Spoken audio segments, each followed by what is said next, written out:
My name is Angela, and my pathogen project will be on HPV. Excuse my pronunciation of these words. Not the best. So HPV it is for today. So introduction. HPV is a viral infection from the Papillomaviridae family. It is non-enveloped, and the capsid is described as an icosahedral symmetry, which is more of like a soccer ball type of shape. It is also double-stranded and circular in its shape, with the size of 50 to 60 nanometers in diameter. Scientists have discovered over 200 different strains, which is a lot in my opinion. And it's one of those viruses that definitely needs more research on. So HPV, especially in the high-risk types, affects our DNA cells. HPV generally has proteins that can provoke damage and manipulate DNA damage and the response pathway for its own replication. So it is a viral attack on our DNA cells.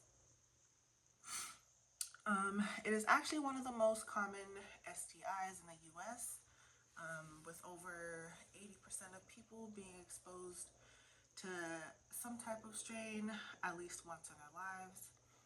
HPV has also been historically labeled to affect mostly women, with at least 80% of the female population in the United States. This infection, though, is commonly accompanied by visible warts or sores on the body, yet the risk of this virus to one's life is the high susceptibility to certain cancers, specifically genital, anal, oral, or cervical cancers. So, the description of HPV virus. It is classified in 3 categories. Non-genital cutaneous strains are commonly caused by the subtypes 1, 2, 4, 27, or 57. These usually appear on the hands and feet, or just generally on the skin. Mucosal or anogenital strains are commonly caused by subtypes 6 or 7, and this is where we have the warts that affect the anal or the genital area. And then EV is commonly caused by subtypes 16 and 17, and these can be found on cervical, anogenital areas, or your oral pharyngeal area, so kind of your throat. These are more of the higher risk strains. Many of these symptoms can be asymptomatic, especially the high risk strains. Low risk strains can also cause throat, genital, or anal warts. These warts vary in how they look. They can be raised, flat, cauliflowered, rough, or it varies on the skin. Other signs of HPV is cervical cancers or other types of cancers, and they generally look like warts pretty much on the skin. Yeah. The incubation period for HPV varies depending on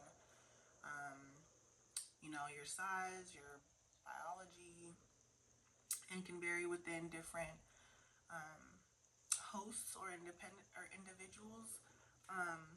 Basically, they can vary within a range from 1 to 20 months, and can also take up to 10 years for HPV to become cancerous. With the description of HPV, it's very various, and also we learned that HPV can also be asymptomatic. So a lot of the research or data definitely varies depending on who you are. Transmission. So low and high risk HPV is generally spread through sexual intercourse or other forms of intimate contact like oral sex.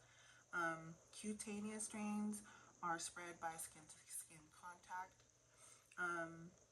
I've also learned that babies can also become infected if they were exposed during delivery through the mother's birth canal. So mom can transfer HPV to babies through delivery. Because it is a very common STI, many people show or develop no signs until they start experiencing cancer symptoms.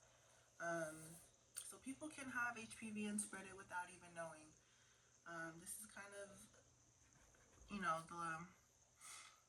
the gamble, I guess, with HPV generally because of the asymptomatic symptoms. Tests. So there is no actual test to find out a person's HPV status. A person is generally tested when a person starts to have symptoms, usually, you know, the visible warts or even cancerous symptoms. Because people can be asymptomatic, many people again won't even know they have it to even test for it. So there's not many tests out there to cater to this type of status. Cutaneous and anogenital strains are usually visually diagnosed and biopsied for further examination. Again, usually kind of just seeing a wart or some type of protrudence of the skin definitely is the factor of having people go and get it looked at. HPV also causes 90% of cervical cancers, and while HPV is diagnosed mostly in women, because of this, they're also caught through regular pap smears and examination of the cervix for precancerous cells. Women, our usual pap smears definitely is a great way to keep us healthy, and also to catch, these type of infections. Yeah. There's also little research in DNA testing. However, that is combined with pap smears to further look into HPV and DNA cells.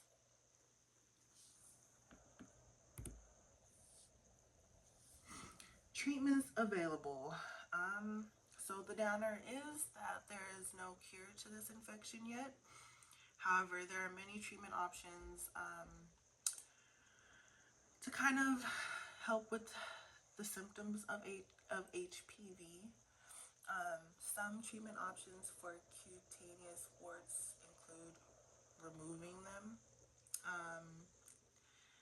and some type of treatment to manually or chemically irritate and invoke the immune system defenses to help clear the tissue. These include topicals, freezing of the warts, using laser surgical methods, or just straight cutting the warts off. On the brighter side, there is data and research that supports that one immune system could also clear up the infection naturally as time goes on.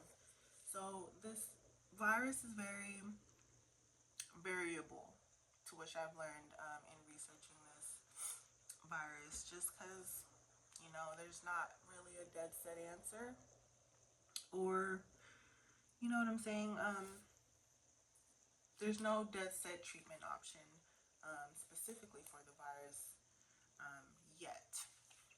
Prevention is probably going to be the best case in avoiding this this viral infection. There's one approved vaccination that I found in the US, and it is called Gardasil 9. It's a vaccination that protects against 9 different type of HPV types. Those mainly that cause cancerous lesions. This vaccination is usually in 2 doses and is most effective in our childhood years, preferably before any type of sexual activity. And other prevention methods include practicing safe sex,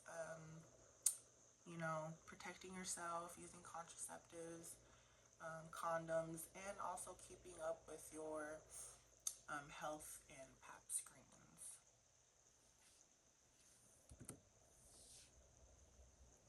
New data. There was a few new data that I was able to find. So the World Health Organization is in progress of releasing a new vaccination. It is called Sicolin, I believe.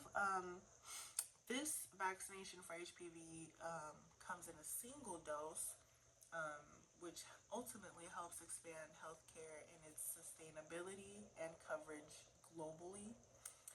Global data showed that one dose vaccination coverage increased from 20% to 27% in a year from 2022 to 2023. And I also found another data as far as men. There's studies showing that men are more commonly or being infected more with HPV these days. I personally don't know if it is technically new, just because I know HPV is stigmatized to only affect women. But I also think that there are only tests available for women, aka the Pap smears, to detect this virus. So I would imagine men are just kind of going about their lives undiagnosed, and again, with the asymptomatic symptoms, it can be undetected. And all that to say, HPV is one of those viruses in healthcare that needs more attention, since I found that a lot of people are being affected by it.